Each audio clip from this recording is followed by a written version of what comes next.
Hello guys, welcome to another video for Falcon's Biology. So we just got through talking about glycolysis, and now we are going to look at stage number 2, the Krebs cycle.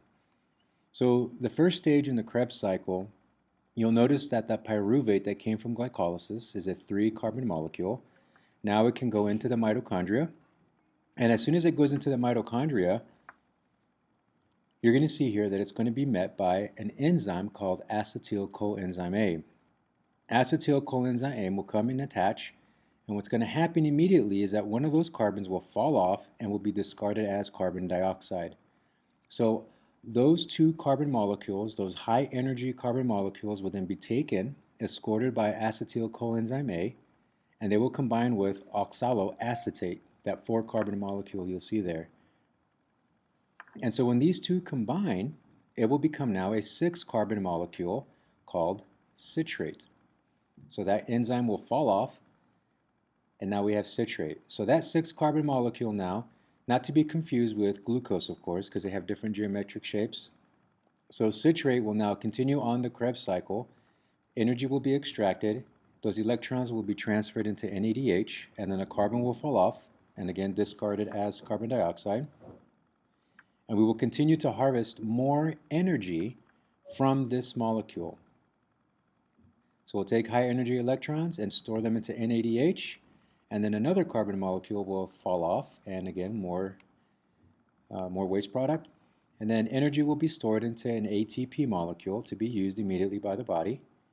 But we still have more energy to harvest, more energy to mine, if you will. So that energy, those electrons, will be transferred over to FADH2, and then another step where we'll have more electrons to go to NADH. Now finally at this point we have mined, we have harvested as much energy as we possibly can from this molecule. And these are the products of the Krebs cycle. We have 3 NADHs, an FADH2, an ATP, and then carbon dioxide as the waste product. At this point, now that we've harvested that energy, that 4-carbon molecule is a more stable molecule, and this one you'll recognize because it was our starting material, oxaloacetate.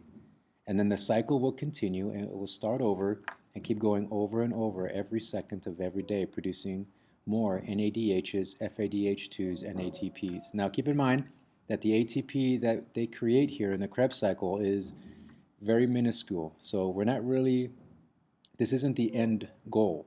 The end goal is to take that NADH and FADH2, those high energy electrons that came from from glycolysis and from the Krebs cycle, and now we're going to transfer those high energy electrons into the electron transport chain. And then in the next video, we'll find out what the actual mechanism of how that energy gets transferred into ATP and NAD.